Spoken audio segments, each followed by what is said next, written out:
Namaste, Praveen Mankar from Pratibimb once again. Today we will see the human mind and the human behavior. Behind me is the same chart with a little bit of extension. Here you have the column which shows the external stimulus that we receive. We see things, we hear things, we smell things, we taste things, we touch things. Then we see a column showing the sense organs: eyes see, ears hear, nose smells, tongue tastes, and the skin touches. Whenever we get an external stimulus or a trigger, the conscious mind gets activated, and here are the properties of the conscious mind, and here are the properties of the subconscious mind. Now we have already seen the functioning and properties of the conscious and the subconscious mind. Let us see how it affects our behavior. Now imagine I am returning home after a late night show, and on a deserted street, as I am walking towards my house, I see three thugs.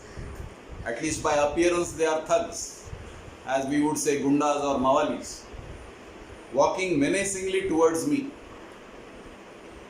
So my eyes see these three thugs coming towards me. My conscious mind becomes aware of the danger, and I have now to take action.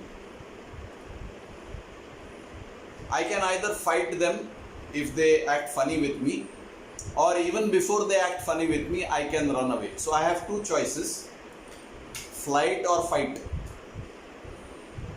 For both these actions, when I decide to fight or when I decide to run, I need instant extra energy.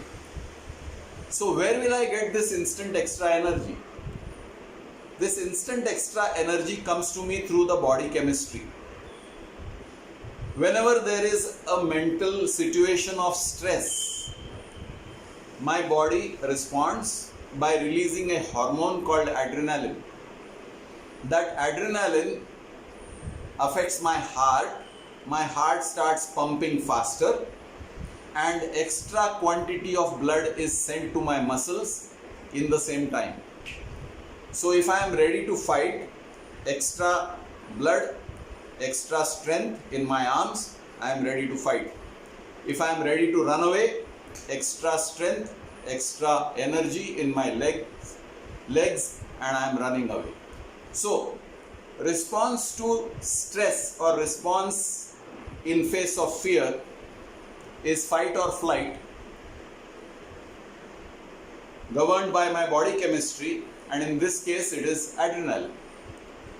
Trigger: I saw things, my eyes gave me that message, my brain did the calculations, and then I took a decision through the body chemistry to run or to fight. Take another example. I get a phone call: my favorite grandmother expired.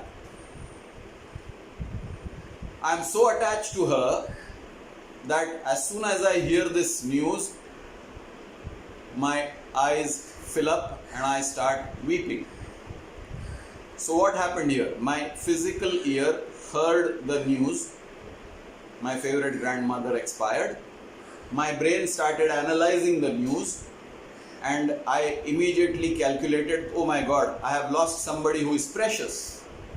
And that sent a message to my subconscious mind, and it secreted extra water through my eyes, which is not normal. Whenever I am sad or I hear something which is shocking or see something which is shocking, I start crying. And I cried. So an external trigger, stimulus, created a thought and created a reaction in my body. Take the third case. I am going past in my car, and I suddenly get the smell of my favorite dish.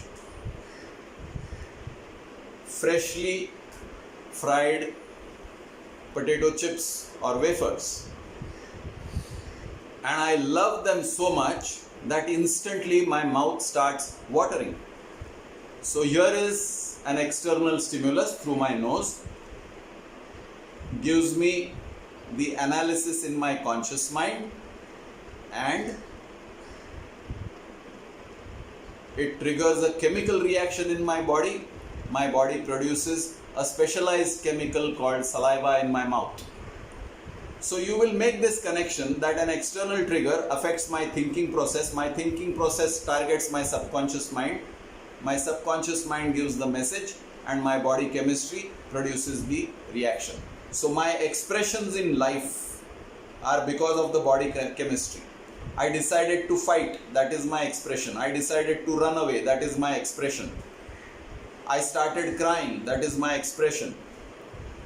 My mouth started watering, that is my expression. So whatever my body produces as a reaction is due to the conditioning of my conscious mind. Now let us take a child brought up in India on a diet of sweets. In India we are fond of sugar and sugary sweets. And let us take a child brought up in the Western world where they are not so focused on the sweets. As both the children grow up to become adults, here is a child whose mouth waters when he sees a gulab jamun or a rasgulla, and the Western child, you keep a plate full of rasgullas in front of him and he will say, my God, calories, sugar. So why these two different reactions? The two different reactions are because of the society. You will see the conscious mind is governed by the society, is educated by the society, is cultivated by the society. So this boy who was cultivated in the Western society will look at sugar with lot of suspicion and lot of no.